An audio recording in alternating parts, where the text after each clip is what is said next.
નમસ્કાર, ન્યૂઝ 18 ગુજરાતીમાં આપનું સ્વાગત છે। આપની સાથે હું છું કોમલ। સમાચારોની શરૂઆત કરીએ તો વિકાસની વાતો વચ્ચે ગુજરાતમાંથી કેટલાક શરમજનક દ્રશ્યો સામે આવ્યા છે। તંત્રના પાપે લોકોને મુશ્કેલીનો કોઈ છેડો નથી રહ્યો। આપની ટીવી સ્ક્રીન પરની આ 4 તસવીરો જુઓ। સ્થળો અલગ અલગ છે, પરંતુ સમસ્યા કંઈક એક જેવી જ જોવા મળી રહી છે। ક્યાંક ખરાબ રસ્તાને કારણે તો ક્યાંક રસ્તાઓ જ નથી, જેના કારણે અંતિમ યાત્રા હોય કે પછી દર્દી હોય તેમને હાલાકી સામનો કરવો પડી રહ્યો છે। ઉનાના જાખરવાડા ગામે દર્દીને ઉચકીને એમ્બ્યુલન્સ સુધી લઈ જવામાં આવ્યો, તો ગામના ખરાબ રસ્તાના કારણે એમ્બ્યુલન્સ દર્દીના ઘર સુધી પહોંચી ન શકી। તો છોટાઉદેપુરમાં કાચા રસ્તાના કારણે સગર્ભાને ફરી એક વખત જોડીમાં લઈ જવામાં આવી। નસવાડીના ખેંદા ગામના દ્રશ્યો સામે આવ્યા છે। આ તરફ ભાવનગરમાં પણ મોતનો મલાજો ન જળવાયો। ભાલ પંથકના માઢા ગામે ઘૂંટણસમા પાણીમાં નીકળી અંતિમ યાત્રા, તો વલસાડના કપરાડાના કેડધા બારપુડા ગામે તો પાકું સ્મશાન જ નથી, અને જેના કારણે તાડપત્રી અને પતરાના સહારે વરસતા વરસાદમાં અંતિમ વિધિ કરવામાં આવી। અનેક રજૂઆતો બાદ પણ દર વર્ષે આ જ સ્થિતિ સર્જાય છે, ત્યારે હવે સવાલ એ છે કે સમસ્યાનો ઉકેલ આવશે કે પછી આ જ સ્થિતિમાં લોકોને રહેવું પડશે।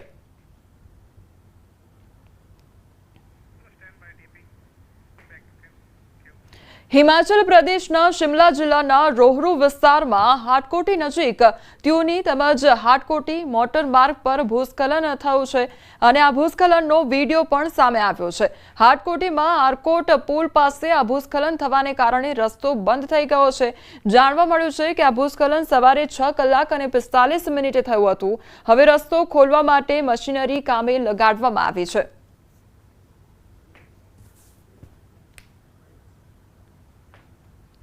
દાહોદમાં પ્રથમ વરસાદમાં જ નાળું ધોવાઈ ગયું છે। વડવા ગામે નાળું ધોવાતા જનજીવન ઠપ થઈ ગયું છે। વડવા, છરસોડા, આંબલી વિસ્તારની અવરજવર ઠપ થઈ ગઈ છે। મોડી રાત્રે ભારે વરસાદ પડતા નાળું ધોવાયું હોવાની આ ઘટના બની છે। તો દાહોદનો આ મામલો સામે આવ્યો છે, જ્યાં સતત વરસાદ વરસવાને કારણે નાળું ધોવાયું હોવાની ઘટના બની છે। તો પ્રથમ વરસાદમાં જ આ પ્રકારની પરિસ્થિતિ સર્જાઈ છે। વડોદરામાં તંત્રના વાંકે વિદ્યાર્થીને હાલાકી વેઠવાનો વારો આવ્યો છે। સૌથી પહેલા તો તમે આ દ્રશ્યો જોઈ લો। શાળાના આ દ્રશ્યો જોઈને તમને લાગશે કે ચોમાસામાં તે ગમે ત્યારે ધરાશાયી થઈ શકે છે। આ દ્રશ્યો કરજણના પિંગલવાડા ગામની પ્રાથમિક શાળાના છે, અને નવાઈની વાત એ છે કે શાળા આટલી જર્જરિત હોવા છતાં શાળામાં અભ્યાસ કાર્ય પણ ચાલી રહ્યું છે। હાલત એવી છે કે શાળાની દિવાલો ગમે ત્યારે તૂટી શકે છે। ચોમાસામાં વર્ગખંડમાં ઉપરથી પાણી પડે છે। વર્ગખંડની જે છત છે તે પણ એવી છે કે જાણે મોત લટકતું હોય। હાલ ચોમાસાની સિઝન ચાલી રહી છે, ત્યારે બાળકને વર્ગખંડ તો ઠીક, બહાર બેસીને ભણાવવામાં પણ ડર લાગી રહ્યો છે। અહીં ધોરણ 1 થી 8 સુધી અભ્યાસ કાર્ય ચાલે છે। ગામ લોકોએ વારંવાર તંત્રને નવી શાળા બનાવવા રજૂઆત કરી છે। બહેરું તંત્ર સાંભળતું ન હોય તેવા આક્ષેપો સ્થાનિકો દ્વારા કરવામાં આવી રહ્યા છે। તો અમારા જે સંવાદદાતા છે તેમના દ્વારા જર્જરિત શાળાની મુલાકાત લેવામાં આવી હતી અને જિલ્લા શિક્ષણ અધિકારીનો સંપર્ક પણ કરવામાં આવ્યો હતો, પરંતુ અધિકારી કેમેરા સામે કંઈ પણ બોલવા માટે તૈયાર ન થયા। અમારી સ્કૂલની બહુ જ પરિસ્થિતિ ખરાબ છે। બાળકો બેસાડી શકાય એમ નથી, ભણવામાં બહુ તકલીફ છે, જમવા પણ બેસાડાય એમ નથી। એના માટે અમે બહુ જ આગળ પ્રોસેસ કરી છે, પણ કોઈ જ કાર્યવાહી થતી નથી અમારે। અને 6 થી 8 ની રૂમોમાં પાણી ભરાઈ જાય એટલે બધી જ રૂમોમાં પેલું ટપકે। ધાબા પર પાણી હોય એટલે એક પણ દિવાલ બાકી નહીં રહેતી, અને બધે જ પાણી ટપકે। એટલે સરકારને મારે એટલી જ અપેક્ષા કે સત્વરે આ નિકાલ લાવે। અમારી જે સ્કૂલની પરિસ્થિતિ છે ને, કરજણ તાલુકાની અંદર એવી સ્કૂલની કોઈ જગ્યાએ પરિસ્થિતિ ખરાબ નથી, એટલી ખરાબ અમારી સ્કૂલની પરિસ્થિતિ છે। એટલે કહેવાનો મતલબ શું છે કે અમારી જેમ બને એમ ભારત સરકારને હું રજૂઆત વિનંતી કરું છું કે અમારી સ્કૂલના બાળકોને આજે ને ગમે ત્યારે ભવિષ્યમાં આ ચોમાસામાં તકલીફ પડે છે, કંઈક જાનહાનિ થાય એવું લાગે છે। એટલા માટે હું સાહેબને રજૂઆત કરું છું કે અમારી સ્કૂલની જેમ બને એમ જોગવાઈ કરી શકે છે। એક તરફ રાજ્યના શિક્ષણ વિભાગ દ્વારા ગરીબ ઘરના વિદ્યાર્થીઓને સારું શિક્ષણ મળે તે પ્રકારના તમામ પ્રયત્નો કરવામાં આવી રહ્યા છે, ત્યારે વડોદરા જિલ્લા પ્રાથમિક શિક્ષણ અધિકારી જે મહેશ પાંડે છે તેમના પાપે કરજણ તાલુકાના લગભગ 150 જેટલા વિદ્યાર્થીઓ છે, તેમનું ભવિષ્ય જે છે તે જોખમમાં મુકાયું છે, અંધકારમય બન્યું છે। જો સમગ્ર મામલાની વાત કરવામાં આવે તો કરજણ તાલુકામાં પિંગલવાડાની પ્રાથમિક શાળા આવેલી છે, તે શાળા લાંબા સમયથી અત્યંત જર્જરિત છે. શાળાના જે વિદ્યાર્થીઓ છે તેમને વર્ગખંડમાં બેસવાનો પણ ડર લાગી રહ્યો છે અને અત્યારે ચોમાસું શરૂ થઈ ગયું છે ત્યારે જ્યારે વિદ્યાર્થીઓ અંદર ભણતા હોય ત્યારે વર્ગખંડમાં વરસાદી પાણી જે છે તે પડી રહ્યું છે અને શાળાની જે દિવાલો છે તે ગમે ત્યારે તૂટી પડે ત્યાં પ્રકારની પરિસ્થિતિનું નિર્માણ થયું છે. ત્યારે નવીન શાળા બનાવવા માટે જે ગ્રામજનો છે તેમના દ્વારા અનેક વખત રજૂઆત કરવામાં આવી, પરંતુ આ જે બહેરું તંત્ર છે તે કોઈ ગ્રામજનો છે તેમની વાત સાંભળવા માટે તૈયાર નથી અને ગરીબ ઘરના બાળકોને સારું શિક્ષણ મળે ત્યાં કોઈપણ પ્રકારના પ્રયત્નો જે છે તે કરવા માટે જિલ્લા પ્રાથમિક શિક્ષણાધિકારી તૈયાર નથી. એના કારણે લગભગ 150 જેટલા વિદ્યાર્થીઓ છે તેમનું ભવિષ્ય અત્યારે જોખમમાં મુકાયું છે. બીજી મહત્ત્વની વાત કરવામાં આવે તો જે સ્થાનિક લોકો છે તેમના દ્વારા શાળાની નજીક જ આવેલું એક મંદિર છે, મંદિરમાં બાળકો બેસીને ભણી શકે ત્યાં પ્રકારની વ્યવસ્થા કરવામાં આવી, પરંતુ મંદિરમાં પણ બાળકોને પૂરતું શિક્ષણ જે છે તે મળી શકે ત્યાં પ્રકારની વ્યવસ્થા નથી અને ધોરણ 1 થી 8ના જે વિદ્યાર્થીઓ છે તેમને જે શિક્ષણ મેળવવાનું હોય છે તેમાં ઘણી અડચણ આવી રહી છે અને શિક્ષણ જે છે તે મળી શકતું નથી. અનેક વખત જિલ્લા પ્રાથમિક શિક્ષણાધિકારીને રજૂઆત કરવામાં આવી, પરંતુ પ્રાથમિક શિક્ષણાધિકારી જે છે તે પોતાના એસી કેબિનની બહાર નીકળવા માટે તૈયાર નથી. એના કારણે કરજણ તાલુકાના પિંગલવાડાની જે પ્રાથમિક શાળાના 150 જેટલા વિદ્યાર્થીઓ છે તેઓના ભવિષ્ય સામે અત્યારે પ્રશ્નાર્થ ઊભો થયો છે. હાર્દિક દીક્ષિત, ન્યૂઝ 18 ગુજરાતી, વડોદરા. વાપી મનપા દ્વારા કરોડોના ખર્ચે બનાવેલો રેલવે અંડરપાસ પાણીમાં ગરકાવ થઈ ગયો છે. જાણે કે અંડરપાસ નહીં પરંતુ સ્વિમિંગ પુલ હોય તેવા દ્રશ્યો સામે આવ્યા છે. અંડરપાસમાં પાણી ભરાઈ જવાથી સલામતીના ભાગરૂપે તેને બંધ કરી દેવામાં આવ્યો છે. રાહદારીઓ પણ જીવના જોખમે રેલવે ટ્રેક પસાર કરવો પડે તેવો ઘાટ ઘડાયો છે. વાપીના મધ્યમાં આવેલ રેલવે લાઇનના કારણે શહેર 2 ભાગમાં વહેંચાઈ જાય છે. થોડા સમય પહેલા જનતાને હાલાકી ન પડે તે માટે આ અંડરપાસ બનાવવામાં આવ્યો હતો, પરંતુ ચોમાસાની શરૂઆત થતાં જ અંડરપાસમાં પાણી ભરાઈ ગયા છે.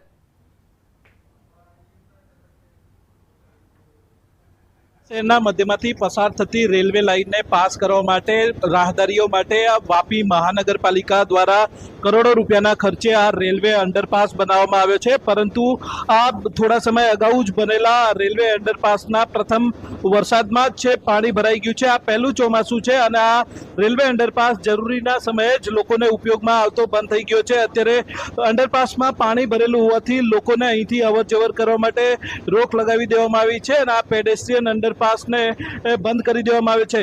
શહેરની એક તરફથી બીજી તરફ જવા માટે અસંખ્ય લોકો આ રેલવે અંડરપાસનો ઉપયોગ કરતા હતા, પરંતુ અત્યારે આ અંડરપાસ છે બંધ થઈ ગયો હોવાથી અહીંયા આગળ અસંખ્ય લોકો આ રીતે પરેશાનીનો સામનો કરવો પડે છે. પેડેસ્ટ્રીયન આ અંડરપાસ પર મહાનગરપાલિકા દ્વારા બંધ છે અને પ્રવેશ નહીં કરવા માટેના સૂચનો પણ કરવામાં આવે છે. અહીંયા સ્થાનિક લોકો આપણી સાથે છે, એમની સાથે સીધી વાત કરીશું. શું તકલીફ છે? આપનું નામ? જીટીએસ પાંચાલ. શું તકલીફ પડે છે આ ઉપયોગમાં? આજની એને કરતાં આ અંડરગ્રાઉન્ડ બને એને કરતાં ઉપરથી બ્રિજ બનાવે તો સારું પડશે, કારણ કે વાપીમાં 2 ઘંટાના તો ફેલ છે, લોકોને ખબર છે. તો બી લોકો બનાવીને કંઈ ફાયદો? બીજું કે ગઈકાલે પાણી એના કરતાં ગઈકાલથી વરસાદ છતાં બી અત્યારે પાણી વધી ગયું. ત્યાં પાણી તો બધું રેલવે લાઇનનું પાણી આવે છે. હકીકતમાં બનાવીને લોકો ખોટું કર્યું, કોઈ માણસને કામે જ નથી. આજે તમે જો વ્યવસ્થા જ નથી કોઈ જાતની કરી નગરપાલિકાએ. શું કરે લોકો આવી પરિસ્થિતિમાં જોખમમાં મૂકીને અત્યારે બી જો રેલવે ટ્રેકનું બંધ છતાં બી લોકો જોખમ આવું કે પોતાનું જોખમ કરીને આ રેલવે લાઇન ક્રોસ કરે છે અત્યારે. સાહેબ એવી કોઈ વૈકલ્પિક વ્યવસ્થા પણ નથી કરી આપેલી. ખ્યાલ એટલે આ મહાનગરપાલિકા સૌ નગરપાલિકાનું મહાનગરપાલિકા થયો પણ કોઈ ફેરફાર થયો નથી હજી કોઈ વાપીમાં. આપનું નામ? સંજયભાઈ. શું તકલીફ પડે સંજયભાઈ? અહીંયા આગળ આ રોજિંદા કેટલા લોકો અવર જવર કરતા? લોકો રોજિંદા જાય છે, ટ્રેક પરથી જાય, જીવના જોખમે જાય છે. પોતાના સ્કૂલના છોકરાઓને બી તકલીફ પડે છે આવવા જવામાં. તો આ અંડરગ્રાઉન્ડ ભરાય પાણીની કોઈ વ્યવસ્થા જ નથી કાઢવાની. અને આ પહેલું ચોમાસું છે અને કરોડો રૂપિયા પાણીમાં જ ગયા એવું લાગે છે. હા, કરોડો પાણી વેડફાઈ ગયા છે, બધા પબ્લિકના જ પૈસા વેડફાયા છે. આ રીતે પ્રથમ ચોમાસું છે, અહીંયા આગળ મહાનગરપાલિકા દ્વારા છે કરોડો રૂપિયાના ખર્ચે રેલવે અંડરપાસ બનાવી દેવામાં આવ્યો છે, પરંતુ અહીંયા આગળ લોકોના ઉપયોગમાં નથી આવતો. રેલવે અંડરપાસમાં પાણી ભરાઈ ગયું હોવાથી આ અંડરપાસ ઓછો, પરંતુ સ્વિમિંગ પુલ વધારે લાગી રહ્યો છે. આ રેલવે અંડરપાસ બંધ હોવાથી અત્યારે આપ જોઈ શકો છો રેલવે લાઇન ક્રોસ કરવા માટે લોકોએ પોતાના જીવને જોખમમાં મૂકી અને આ રીતના જોખમી રીતે રેલવે અંડરપાસ રેલવેની ટ્રેક છે ક્રોસ કરવી પડે છે. આથી વાપી મહાનગરપાલિકા દ્વારા કરોડો રૂપિયાના ખર્ચે બનાવેલો આ રેલવે અંડરપાસ અત્યારે ધોળા હાથી સમાન લાગી રહ્યો છે. ભરતસિંહ વાઢેર, ન્યૂઝ 18 ગુજરાતી, વાપી. મોરબી મનપા સુવિધા આપવામાં ઊણી ઉતરી છે અને મોરબીમાં કોંગ્રેસનો અનોખો વિરોધ જોવા મળ્યો છે. વરસાદ બાદ રોડ રસ્તા પર પડેલ ગાબડા મામલે વિરોધ કરવામાં આવી રહ્યો છે. તો ગાબડામાં બેસી ફૂલહાર અર્પણ કરવામાં આવ્યા અને ત્યારબાદ તેમના દ્વારા વિરોધ નોંધાવવામાં આવ્યો હતો. તો મનપા તંત્રની કામગીરી સામે અનેક સવાલો ઉઠાવવામાં આવ્યા છે. ઉકેલ નહીં આવે તો આંદોલનની ચીમકી પણ ઉચ્ચારવામાં આવી છે. મોરબી શહેરના મુખ્ય રસ્તાઓ ઉપર જે મોટા ખાડા પડી ગયેલા છે એ ખાડાની અમે પૂજા કરી છે, શ્રીફળ વધેરું છે. કારણ કે મોરબીની મહાનગરપાલિકા દ્વારા મોરબીની જનતા પાસેથી અંદાજિત 14 કરોડથી વધુ રૂપિયાનો ટેક્સ ઉઘરાવવામાં આવ્યો છે. જો એક વરસાદની અંદર મોરબી શહેરની આ પરિસ્થિતિ હોય તો સમજી શકાય કે આગામી દિવસોમાં વધુ વરસાદ પડશે ત્યારે મોરબીની પરિસ્થિતિ શું થશે. કોઈ પણ પ્રકારની લડત કરવી હોય, લોકોનો અમને આશીર્વાદ મળશે તો લોકોને સાથે રાખીને અમે આંદોલન પણ કરીશું. ભરૂચના ઐતિહાસિક રતન તળાવમાં દૂષિત પાણીના કારણે જળચર જીવના મોત થાય છે. ગંદા નાળા અને દૂષિત પાણી તળાવમાં મળતા પાણીની ગુણવત્તા ઘટી છે. સ્થિતિની ગંભીરતા સામે સ્થાનિકોએ નગરપાલિકાને રજૂઆત કરી હતી અને પછી નગરપાલિકા ચીફ ઓફિસર અને જિલ્લા ભાજપ પ્રમુખે તળાવની મુલાકાત લઈ તાત્કાલિક સાફ સફાઈના આદેશ આપ્યા છે. તો તળાવના વિકાસ માટે ₹9 કરોડની ગ્રાન્ટ મંજૂર કરવામાં આવી છે, જેમાં શુદ્ધિકરણ, વોકવે અને લાઇટિંગ કામો આવરી લેવાયા છે. રતન તળાવ માટે આપણને ડેવલપિંગના 9 કરોડ રૂપિયા જે મળવાપાત્ર હતા એ મળ્યા છે. એને અનુસંધાનમાં પણ આપણે સાફ સફાઈ શરૂ કરી છે, જેથી કરીને આપણે નવીનીકરણમાં વહેલી તકે આગળ વધીએ. આ રતન તળાવમાં લગભગ 300 થી 400 વર્ષની આયુષ્ય ધરાવતા કાચબાઓ પણ છે. આ રતન તળાવમાં અત્યારે માછલીઓ મરેલી હોવાના કારણે પુષ્કળ દુર્ગંધ મારી રહી છે એવી સ્થાનિક લોકોની રજૂઆત હતી અને એના માટે પ્રત્યક્ષ નિરીક્ષણ માટે ભરૂચ નગરપાલિકાના ચીફ ઓફિસર પણ અત્યારે અહીં અમારી સાથે હતા અને આ માછલીઓ જે મરેલી છે એનો નિકાલ અત્યારે એને બહાર કાઢવામાં આવી રહી છે. અમદાવાદમાં બનેલ પ્લેન ક્રેશની દુર્ઘટના બાદ વડોદરા એરપોર્ટ ઓથોરિટી હરકતમાં આવ્યું છે. વડોદરા એરપોર્ટ આજુબાજુ સર્વે હાથ ધરવામાં આવ્યો છે. નિયમ વિરુદ્ધ બનાવવામાં આવેલા મકાનો, બિલ્ડિંગોનો સર્વે હાથ ધરવામાં આવ્યો છે. એરપોર્ટ સર્કલ, સંગમ 4 રસ્તા વિસ્તારમાં 250થી વધુ જગ્યાએ જોખમી બાંધકામ છે. સાથે જ હાઈવે ઓથોરિટીની એનઓસીનો નિયમ ભંગ કર્યો હોય તેવા મકાનોનો પણ સર્વે કરાશે. સર્વે બાદ વધારાનું કે ગેરકાયદેસર કરેલું બાંધકામ દૂર કરવા કાર્યવાહી કરાશે. તો વીજ પોલ, હાઈવે ઓથોરિટી રોડ પરના બેનરો અને વૃક્ષો પણ નડતર રૂપ હોવાનું સામે આવ્યું છે.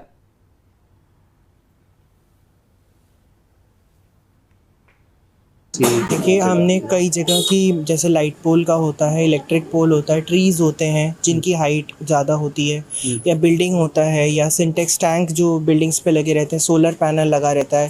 ये सब तरह के जो ऑब्स्टिकल्स होते हैं जो हमारे रनवे के अप्रोच फनल में आते हैं, उसको हमें नीचे कराना होता है.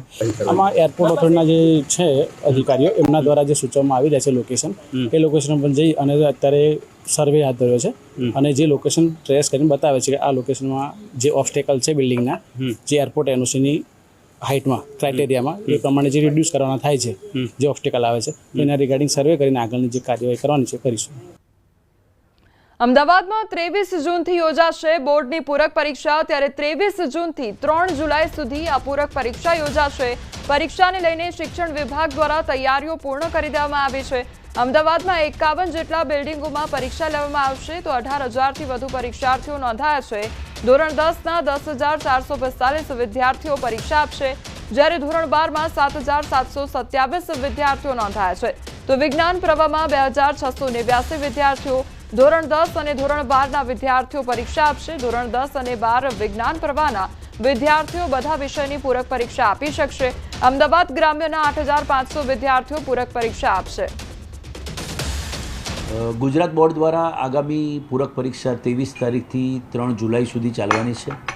આ પૂરક પરીક્ષામાં અમદાવાદની અંદર 51 બિલ્ડિંગની અંદર પરીક્ષા લેવામાં આવનાર છે. તમામ બિલ્ડિંગની અંદર જે કેન્દ્ર સંચાલકો હોય, સ્ટાફની નિમણૂક હોય એ પૂર્ણ કરવામાં આવેલું છે. અમદાવાદની અંદર 51 જેટલા બિલ્ડિંગની અંદર પરીક્ષા લેવામાં આવનાર છે અને એમાં કુલ 18,172 જેટલા વિદ્યાર્થીઓ આ પરીક્ષામાં નોંધાયા છે. એમાં ધોરણ 10ની અંદર 10,445 જેટલા વિદ્યાર્થીઓ નોંધાયા છે, જ્યારે ધોરણ 12માં 7,727 જેટલા વિદ્યાર્થીઓ પરીક્ષામાં નોંધાયા છે. વિજ્ઞાન પ્રવાહમાં 2689 જેટલા વિદ્યાર્થીઓ પરીક્ષામાં નોંધાયા છે. બે પ્રકારના વિદ્યાર્થીઓ હશે કે જેનું પરિણામ ફેલ હતા તે પણ હશે, અને સાથે સાથે જે વિદ્યાર્થીઓ માધ્યમિક શિક્ષણ બોર્ડે જે આ વર્ષથી ખાસ એક નવું પગલું લીધું છે કે જો વિદ્યાર્થી તેનું પરિણામ સુધારવા માંગતો હોય તો પણ આમાં બેસશે, તો આ પ્રકારના વિદ્યાર્થીઓ પણ હશે. 21 જૂન આંતરરાષ્ટ્રીય યોગ દિવસની રાજ્યભરમાં ઉજવણી થશે. 11મા આંતરરાષ્ટ્રીય યોગ દિવસની ભવ્ય રીતે થશે ઉજવણી. તો 2015થી આંતરરાષ્ટ્રીય યોગ દિવસની શરૂઆત થઈ હતી. વડનગરમાં યોગ દિવસના રાજ્યકક્ષાની ઉજવણી જે છે તે થશે. ત્યારે વડનગરમાં 11 લોકેશન પર કાર્યક્રમ થશે. 11 સ્થળે કુલ 11,000 લોકો યોગ કરી વર્લ્ડ રેકોર્ડ સર્જશે. ત્યારે આ વર્ષે સ્વસ્થ ગુજરાત, મેદસ્વીતા મુક્ત ગુજરાતની થીમ રહેશે. રાજ્યભરમાં અલગ અલગ સ્થળે યોગ દિવસનું આયોજન થશે. તો રાજ્યમાં 78,000 કાર્યક્રમ કરવામાં આવશે. અમદાવાદમાં યોગ કાર્યક્રમમાં હાજર રહેશે કેન્દ્રીય ગૃહમંત્રી અને અમદાવાદના પ્રહલાદનગર ગાર્ડન ખાતે તેઓ હાજરી આપશે. અમે ગુજરાતભરમાં યોગના કાર્યક્રમો કરી રહ્યા છીએ. 100 ડેઝ કાઉન્ટડાઉનની અમે શરૂઆત કરી છે 13 માર્ચથી લઈને અત્યાર સુધી. ગુજરાતભરમાં અમે 100થી વધુ કાર્યક્રમ કર્યા છે, જેમાં 5-10 હજારથી વધુ સંખ્યા હતી. એમાં પહેલાં થોડા દિવસ પહેલાં જૂનાગઢમાં, સુરતમાં, વડોદરામાં અને અમદાવાદ રિવરફ્રન્ટ પર પણ કાર્યક્રમ થયા. રાજ્યસ્તરીય કાર્યક્રમ વડનગરમાં થવા જઈ રહ્યું છે. અમારા દેશના વડાપ્રધાન આદરણીય નરેન્દ્રભાઈ મોદીની જન્મભૂમિથી જેને યોગ આખા વિશ્વને આપ્યું છે, આપણા સૌ ભારતીયો માટે ગર્વ અને ગૌરવની વાત છે. અમદાવાદમાં થયેલ પ્લેન ક્રેશની દુઃખદ ઘટનાના પગલે આખો દેશ શોકમગ્ન થયો છે. આ દુર્ઘટનામાં કોઈએ પતિ ગુમાવ્યો, કોઈએ પત્ની, કોઈએ પોતાના બાળકો ગુમાવ્યા, તો ક્યાંક આખો પરિવાર જ મોતનો કોળિયો બની ગયો. મૃતકોના પરિવારજનોની કલ્પાંત જોઈ રૂવાડા ઊભા થઈ જાય છે. દુઃખનો પહાડ તેમના પરિવાર પર તૂટી પડ્યો છે. ત્યારે આ દુર્ઘટનાને લઈ હિંમતનગરના જલારામ ભજન મંડળની મહિલા આયોજકે સ્વલિખિત દુઃખ વ્યક્ત કરતું ગીત ગાયું.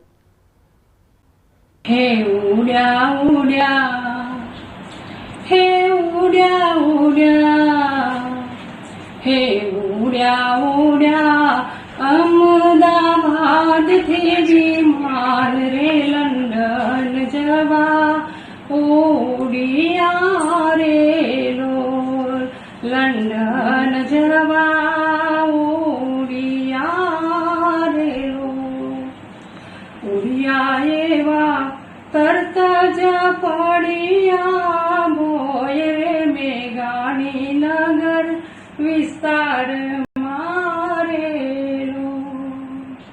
હે ભોય પડ્યા ત્યાં, હે ભોય પડ્યા ત્યાં, તરત જ થયા ભસ્મીભૂત રે માનવ બધા બળી ગયા રેલો. ગોઝારો દિન ગુરુવાર ને આખી દુનિયા તો. તેમની મંડળીમાં તેમની સાથે ભજન ગાતી મહિલાએ જણાવ્યું કે આ ઘટના ખૂબ જ દુઃખદ છે અને તે ભૂલાય તેમ નથી. આ મહિલાઓ જલારામ મંદિર ખાતે સામાન્ય રીતે ભજન ગાતા હોય છે. તિથિ અને વાર તહેવારે ભજન ગાવા માટે મહિલાઓ એકઠી થતી હોય છે અને મંડળ સ્વરૂપે તેઓ ધાર્મિક ભજન ગાતા હોય છે. માટે અમે કોડિયો ઉતરે જ નહીં. પછી રાત્રે 10 વાગ્યા સુધી ચાલુ કરે. પછી મને એવો વિચાર આવ્યો કે ભાઈ મારા ભજન શ્રદ્ધાંજલિ રૂપે વ્યક્ત કરવું છે, તો હું જાતે લખીને જ વ્યક્ત કરીશ. તો મેં જાતે બનાવી અને પછી મારા મિસ્ટરને કહ્યું કે ભાઈ મેં આ ભજન બનાવ્યું છે, તો હું સવારે 8 વાગે શ્રદ્ધાંજલિ રૂપે આ ભજન મેં યુટ્યુબ પર મૂક્યું. મૃતકોના દુઃખ પર વીતી રહેલી ઘડીઓથી આ મહિલાઓ પણ ચિંતામાં હતા. આવા સમયે તેમણે મૃતકોને શ્રદ્ધાંજલિ આપવા ભજન તૈયાર કર્યું, જે સાંભળીને તમારી આંખો પણ ભીની થઈ જશે. દરેક સારા ખોટા પ્રસંગમાં સુરેખાબેન જાતે જ પોતે જ ભજન બનાવી દઈશું. ખાલી એમને જોવું જ પડે કે આ ભજન મુકાયું છે, એ એનાથી એના એ ભજન ઉપરથી પોતે જુદું જુદું ભજન બનાવીને મૂકીશું. આ છેલ્લો પ્રસંગ આવ્યો ને, એ તો અમને પોતાને ખ્યાલ નતો. સુરેખાબેને અમને ફોન કર્યો, પછી એમને ભજન બનાવીને મૂક્યું, એ પણ અમને ખ્યાલ નતો. આ તો ભજન જોયા પછી અમે બધે બહેનોએ ફોન કર્યો, સુરેખાબેન તમે આ શું કર્યું એમ કર. એમના ભજન જોયા પછી તો લગભગ 3 થી 4 મંડળો એમના ભજન ઉપરથી ભજન બનાવીને મૂકવા મળ્યો. સુરત આંતરરાષ્ટ્રીય સાયબર ફ્રોડનું કેન્દ્ર બન્યું છે। 70% ફ્રોડ એકાઉન્ટ સુરતમાંથી ખોલાયા હોવાનું ખુલ્યું છે, તો માત્ર 4 કેસમાં 2600 કરોડના ટ્રાન્ઝેક્શન, 2007 બેંક એકાઉન્ટ સામેલ। તપાસમાં ખુલાસો થયો છે કે શ્રમિક વર્ગના લોકોના એકાઉન્ટ ભાડે લેવામાં આવે છે, તેમને બેંક એકાઉન્ટના બદલામાં 5 થી 10 હજાર રૂપિયા આપવામાં આવે છે। લોકોની જાણ વિના ટ્રાન્ઝેક્શન થાય છે।